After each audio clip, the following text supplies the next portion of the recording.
Alright, this is section 1.2, how to find limits graphically. Here's our first example. Give you a second to pause it and copy down the graph. For part A, I want to find the limit as x is approaching 1. If you remember now from the previous video, what I have to do is, as x approaches 1 on the x-axis, I want to see what value the function's graph is approaching from both sides, meaning where are my fingers meeting up? What's the height of this function? In this case, the height at 1, the function is meeting up, it's going to be 1, 2, 3, and 4. So the value of this limit is equal to 4. For part B, the limit as x is approaching 2. Again, the same thing, as I approach 2 from both sides, the right and the left, the graph is approaching 1. As you go across, this graph is approaching 1, so the limit is equal to 1. Even though there is an empty hole there, that doesn't affect the limit. As long as you approach the same value from both sides, you're going to have a limit existing there. Now, part C, f of 2, well, that's where the hole is filled in at, and that's going to equal 3. So notice that these two show that the limit can exist and be different than the function's value. Okay, moving on to part D and E. The limit as x is approaching 3.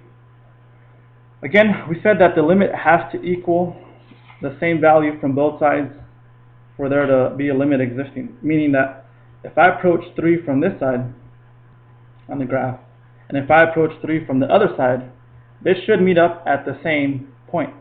But in this case, they don't. As I go towards 3 this way, I'm taking up here. As I go towards 3 this way, I'm taking down over here. So in this case, this limit does not exist.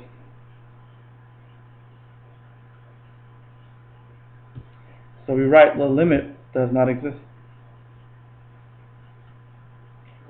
And graphically, you can see that the limit doesn't exist because there's a jump in the graph. So we can specifically say it doesn't exist, and if they were to ask what the reason would be, you would just say that there is a jump.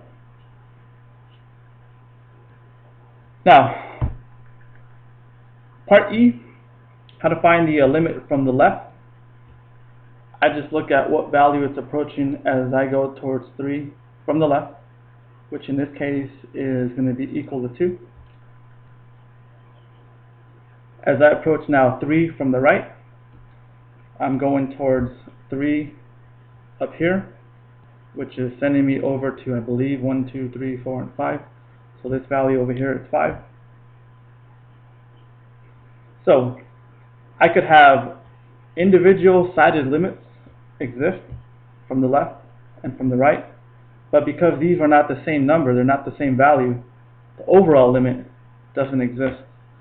And if you remember from the previous video, we said that a limit has to exist, both sides must equal each other. Since in this case they don't, it doesn't exist, and what this creates graphically is a jump.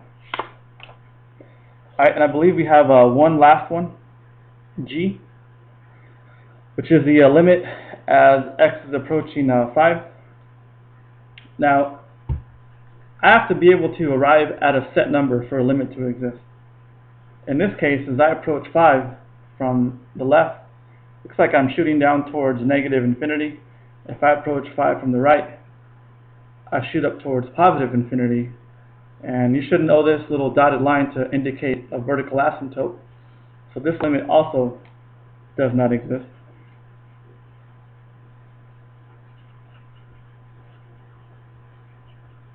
And from now on, we're going to abbreviate this as D and E for it does not exist. And the reason for this is that there is a vertical asymptote.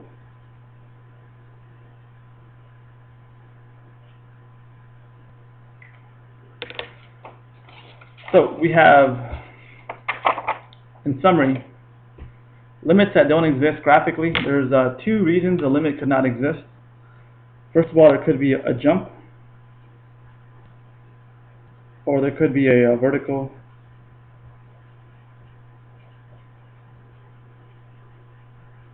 asymptote. Okay. A jump would just mean that the graph going this way doesn't meet up with the graph going this way. Now it doesn't matter really which one is on top, which one is on the bottom. It could be that either one of these would be acceptable as long as there's a jump at the indicated point and a vertical asymptote. Just means that I'm not arriving at a specific number, so the overall limit doesn't exist at that point. It doesn't really matter if I'm going towards the same infinities or different infinities. If I have a vertical asymptote, then I don't have a limit at that point. Okay. So example 2 now is going to be, I'm given a set of conditions. I have to create now a sketch. So this is kind of the opposite now. They tell me all this stuff, all this information, and now I have to produce a sketch that satisfies it. So again, I'll give you a second to copy down all this information, and then we'll go ahead and go through it. First and foremost, I notice all the x values range between a 1 and looks like a 5. So I'm going to just go ahead and scale it from 1 to 5.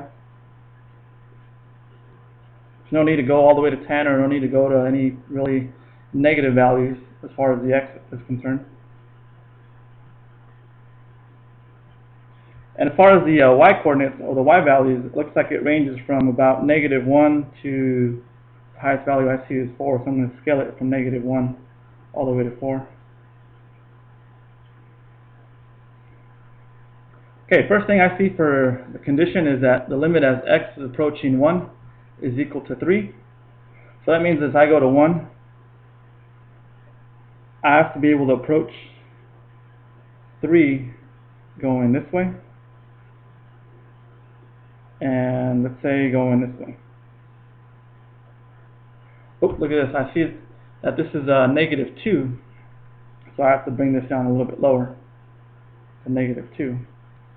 Now, the reason I didn't fill this in, because just because I have this limit doesn't mean I have a filled in hole at that value. All I know is that they both have to meet up at 1. This next piece tells me that the hole is filled in at -2. So I'm going to put a solid dot over here at 1 and -2. The next thing is that the limit as x is approaching 3 from the left takes me to 2. So I have to go from 3 and head over to 2. I don't know if it's filled in or not. I'm just going to leave it like that. 3 from the right takes me over to 4. So from the right, I have to be able to approach 4. And again, I don't know if it's filled in or not. But look, it tells me it's undefined, meaning that it's not filled in. So I'm going to leave them both empty. The next thing is that the limit as x is approaching 5 is equal to -1. So I go over to -1, and I just kind of connect these two. Now I have to be able to approach -1 from both sides, so I'm going to kind of connect them in a little loop. I could have drawn it straight this way. I could have continued the sketch. It's kind of up to you when you do these, how you kind of connect or make the limit exist.